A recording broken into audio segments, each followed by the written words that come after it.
박수종의 뉴스 정면승부. 안녕하십니까, 곽수종입니다. 12월 10일 화요일 뉴스 정면승부 시작하겠습니다. 날씨가 너무 춥죠. 도로 상황도 곳곳에 이렇게 도로 같은데, 다리 같은데 얼은 곳이 많이 있을 것 같으니까 운전 조심하시고요. 자, 한중 정상회담에 이목이 집중되는 탑니다. 상당히 심도 있는 얘기가 오갈 것 같지 않습니까? 공동선언이 나오지 않는 걸 보면 그런 것 같습니다. 한중 수교는 되었는데 북미 수교는 어떻게 할 건가? 북한을 핵 보유국으로 인정하는 게 어떤가? 아마 이런 얘기들이 중국 쪽에서 나오지 않을까요? 그리고 중국은 산불, 사드 배치 더 이상 안 된다. 미사일 방어 체계, 미국의 미사일 방어 체계에 들어가면 안 된다. 한미일 군사안보동맹 안 된다. 분명히 못 받겠죠. 아무래도 문재인 정부의 외교력에 고비인 듯 보입니다. 어떻게 대응할는지요. 뉴스 정면 승부 시작하겠습니다.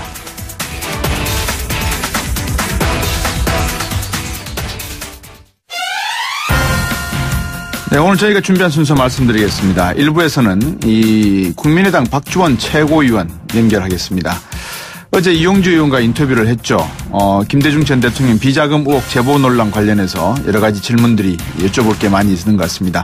잠시 후에 직접 여쭤볼 테니까요. 청취자 여러분들도 혹시 궁금하신 게 있으면 박주원 최고위원에게 제가 직접 물어봐 드릴 테니까 문자 보내주십시오. 우물정 0945 단문 50원 장문 100원입니다.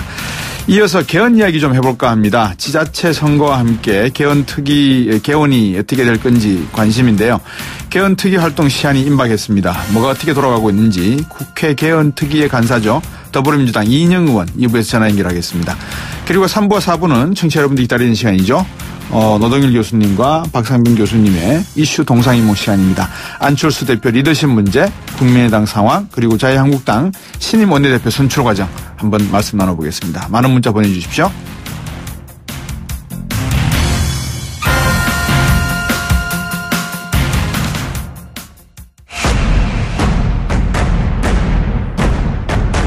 박수종의 뉴스 정면 승부. 네, 오늘 첫 인터뷰는 어제 예고를 해드렸습니다. 국민의당 박주원 최고위원 전화 연결했습니다. 안녕하십니까? 안녕하세요. 예, 피곤하시겠습니다. 요 며칠 사이. 그렇습니다. 예. 예. 아직은 최고위원으로 불러도 괜찮은 거죠? 네, 맞습니다. 예. 지난 8일 날. 네. 긴급 연석회의에서. 예. 징계 처분에 대한 논의만 한 것이고. 네. 비상징계권에 대한 결정은, 금주 당무위원회에서 저희 소명을 바탕으로 심의할 예정입니다. 네네. 자, 이제 박주원 최고위원께 여쭤봐야 되겠습니다. 어제 이용주 의원하고 저희들이 인터뷰를 했습니다. 제 방송에서. 네네. 그분 이야기는 전혀 관련 없다는 거였고요. 소위 말해서 그렇고, 그다음에 오늘 아침에도 다른 쪽 방송하고 인터뷰를 하신 것 같은데 하나도 관계없다 뭐 이런 이야기를 했습니다. 어떤 말씀을 주셨습니까? 네, 어제 이용주 의원님 이거 인터뷰에서 네. 전혀 관련 없다는 내용을 들었습니다. 네. 제가 8일 날 경향신문 보도가 있던 날, 네. 하필 그날 전북 전주 출장 중이어서 네. 당일 개최된 최고위원회 그리고 연석회의에 참석을 하지 못했습니다. 네. 그래서 그날 최고위원직 박탈과 당원권 정지라는 두 가지 형태의 비상징계를 했는데요. 네. 이제 당무위원회 이제 결정을 기다려야 하는 입장에 처했습니다. 예. 그런데 그 자리에 제가 없었기 때문에 예. 어찌된 명문인지 나중에 알아보니까 예. 그 자리에 있었던 어느 분이 이용주 의원님이 가져온 주성영 전 의원의 명예훼손 판결문을 바탕으로 네. 비상징계 여부를 결정하였다고 해서 알게 된 것이어서 예. 그렇게 이야기하는 것입니다. 그렇군요. 판결문 입수 경위를 확인하면 아마 될 것입니다. 예. 오해가 있었다면은 제가 진심으로 사과드립니다. 예. 몇 가지 입수된 경위가 문제가 되는 게 몇 가지 있는 것 같아요. 제가 내용을 쭉 한번 살펴보니까 네. 박주원 최고위원께서 말씀하신 이건 박주원 최고위원께서 말씀하신 건 아니잖아요. 그러니까 경향신문에서 터뜨린 건데 이 사건을 네. 네. 보도를 한 건데 이 경향신문은 어떻게 알았을까요?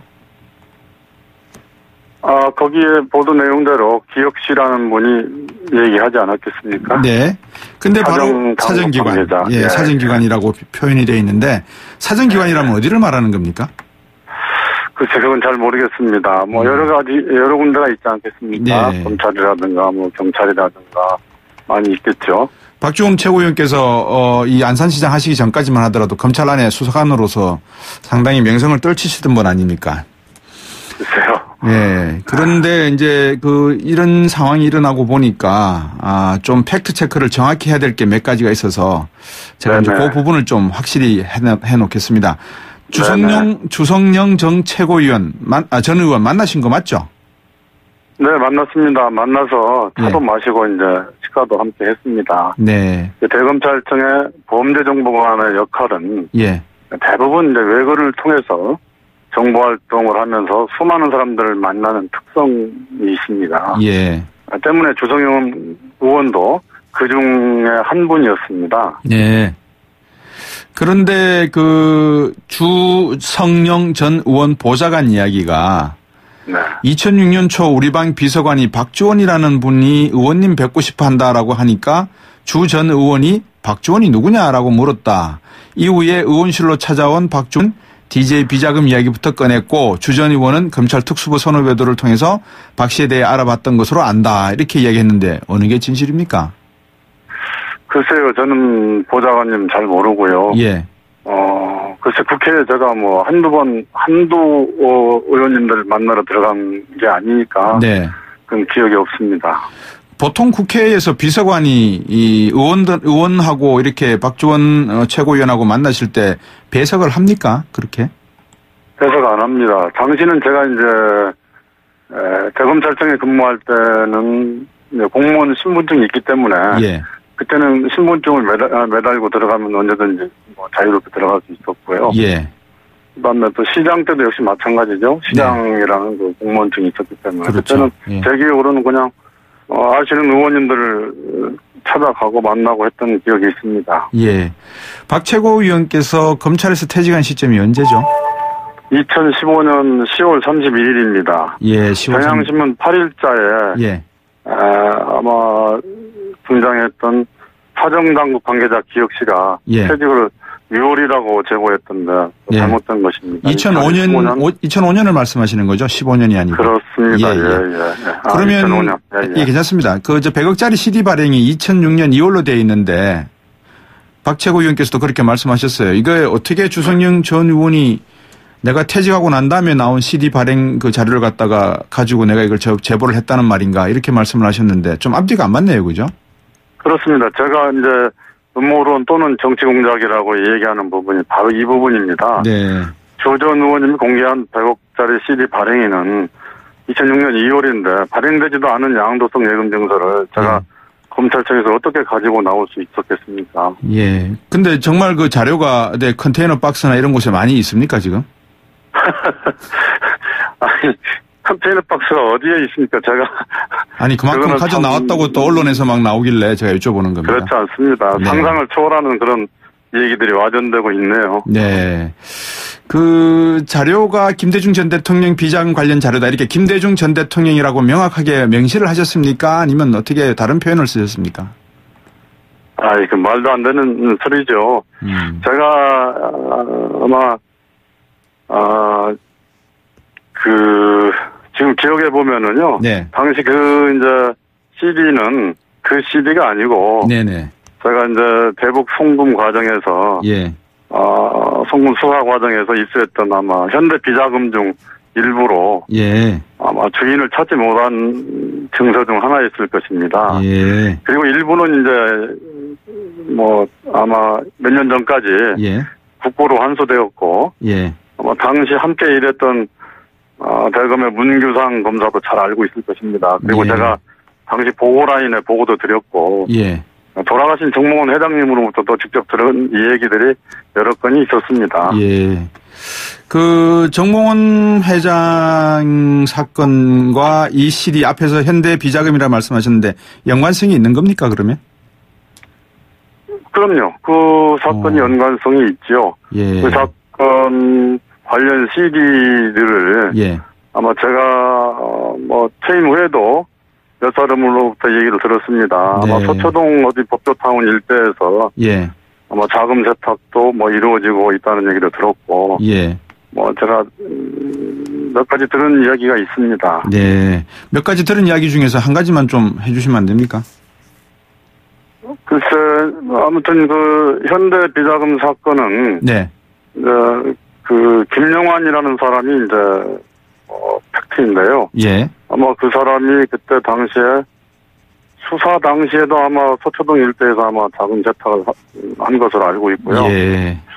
그때 이제 오래돼서 기억이 좀 가물가물한데요. 예, 알겠습니다. 당시 어디 변호사 사무실 통해서도 뭐 여러 가지 얘기들을 들었던 것 같습니다. 그러면 이제 일반인들이 궁금해할 수 있는 게 두 번째가 박지원 최고위원께서 주성영 의원을 만났을 때에 이거 그냥 누가 이렇게 하더라 그러면서 그냥 이렇게 주성영 의원한테 주시지는 않았을 거 아니겠습니까? 이게 어느 정도 비중이 있는 정치인이고 하니까 가져다 주면서 이야기를 해 주셨을 거다 이런 추론이 가능하거든요. 이거는 어떻게 보십니까?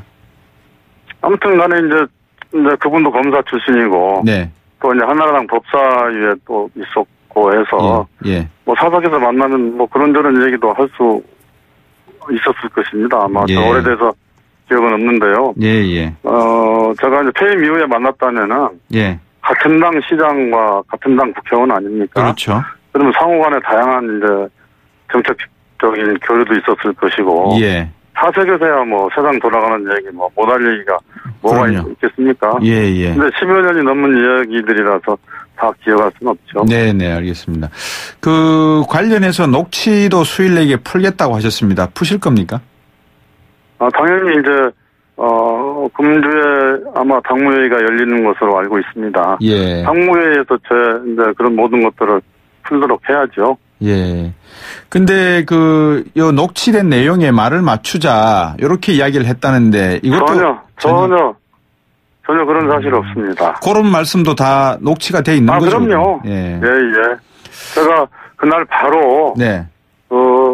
서울 어디죠? 저 남부지검 근처에 있는, 속기록 사무소에다가. 그대로 보내주고 녹취를 좀 해달라고 요청을 해놨습니다.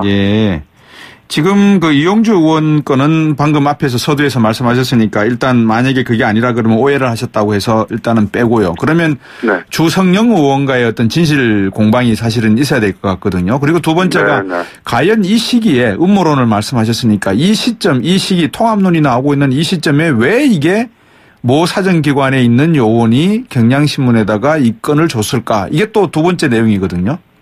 그게 이제 그렇습니다. 제가 그걸 의심하는 이유는 말이죠. 경향신문에 보도되기 전에 저한테 이제 쪽에 있는 어느 여기자님한테 이제 전화가 왔었고, 제가 또 그쪽에서 또 문자가 왔었고, 제가 답을 보냈고, 만나자고 하는 건 제가 거부했었습니다. 그랬더니 어떻게 보도를 하겠다고 이렇게 저한테 또 문자가 왔어요. 그래서 그런 일련의 과정에서 전후를 살펴보면은 이게 이상하게 제가 이유식 그 발언 이후부터 일어난 일들이 쭉 순차적으로 이게 맞아 떨어지는 거예요. 거의 그 시간차 없이 이렇게 쭉 맞아 떨어지면서 제가 이제 바른당과의 통합이라든가 연대 문제에 대해서 좀 적극적으로 그렇게 얘기를 했습니다. 왜냐하면은 수도권에 있는 우리 경기도당의 지역위원장님들은 대부분이 통합을 원합니다. 통합을 원하고 있고 그래서 저는 경기도당 위원장으로 있으면서 또 우리 지역위원장들의 그런 애로사항이나 그런 의견들을 취합해서 최고위에서 발언도 하고 통합해야 된다. 그리고 동서화합이라는 게 뭡니까? 영원한 화합이라는 게 뭡니까?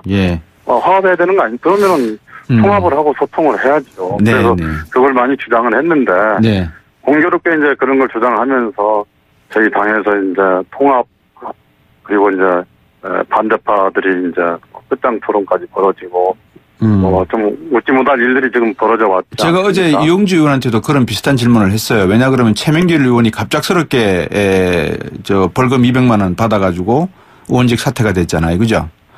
그다음에 그렇습니다. 이제 박지원 최고위원 최명길 의원님 사건은 뭐 잘 아시다시피 사건의 경중을 한번 따져보세요. 여당 의원들에 대해서는 전부 벌금 90만 원, 80만 원으로 다 이렇게 하고. 뭐, 그거는. 저희 당 국회의원은 그렇게 벌금을. 별로 사건의 경중을 따져보면은 비교가 안 되는데. 알겠습니다. 200만 원 선고해서 뭐 아웃시키면은. 근데 내일. 형평이 안 맞지 않습니까? 당무위원회에서 그 녹취를 푸신다고 하시는데 내일 푸실 겁니까? 언제쯤 발표하실 겁니까? 아니요, 이제 당무위원회가 아마 곧 이제 날짜가 잡힐 것으로 알고 있습니다. 근데 또 하나 보도가 나왔어요. 마지막으로 제가 하나 여쭙고 싶은 게. 추성령 전 의원의 제보한 정보 가운데 그 당시에 열린우리당 정동영 의장, 문희상, 최수찬, 유시민 의원 관련돼서 의혹도 같이 제보가 포함되어 있다 이런 이야기가 나왔는데 이것도 사실입니까? 그러면 이게 이제 사석에서 만나면은요. 네. 주변 돌아가는 얘기를 많이 하지 않습니까? 예. 이 검찰의 범죄정보관 특성상 수많은 사람들 만나고 다니면서 뭐 그런저런 얘기도 듣기도 하고 또 하기도 하고 하는데 그런 일이 뭐 어찌 있을 수 있습니까? 박지원 최고위원께서 간단하게 한 말씀으로 어떤 생각이다라는 걸 끝으로 간단하게 정리 좀 해주시죠. 이 건에 대해서. 저는 안철수 대표님의 이제 뭐 입장이나 이런 건 전부 이해를 하고 있습니다. 네. 대표님의 심정은 충분히 이해하지만은 우리 국민의당이 생긴 지가 이제 2년도 안 됩니다. 네. 검찰 정보관의 역할이라든가 임무 수행에 대한 이해 없이 네. 10여 년이 지난 기억에도 없는 일로 일을 네. 재단한다는 것은 이체 맞지 않다고 생각합니다. 알겠습니다. 어린아이가 오줌 마려워서 길거리 아무데나 쉬었다고 해서 몽둥이로 두들겨 펴서 되겠습니까? 네. 설사 제가 직접 그런 의혹을 제기했다 하더라도 지금 이러시면 안 되죠. 네. 한번 생각해 보십시오. 죄도 없는 사람 국정원에 조작된 첩보보고서 한 장으로 저를 구속해놓고 징역 12년을 구형하면서 한 평짜리 독방에 가두어놓고 3개월 이상 저를 검사실로 불러내요. 네. 정치인에게 돈 준 것을 불라고 하면 네. 허위자백 안 할 사람 없을 것입니다. 그렇군요. 검찰에서의 딜은 네. 이래서 하는 것입니다. 그러나 저는 끝까지 인내했습니다. 예. 언젠가 제가 그 증거를 가지고 말할 날이 이제 오기를 기대합니다. 이쪽 분야는 뭐 베테랑 중에 베테랑이시니까 충분히 뭐 그런 전략이나 전술을 갖고 계시리라고 보면서 다음에 또 한번 기회가 되면 연결을 해서 말씀을 한번 나눌까 하겠습니다. 오늘 바쁘신 가운데 전화 연결해 주셔서 고맙습니다. 감사합니다. 네, 국민의당 박주원 최고위원이었습니다. 입으로 오겠습니다.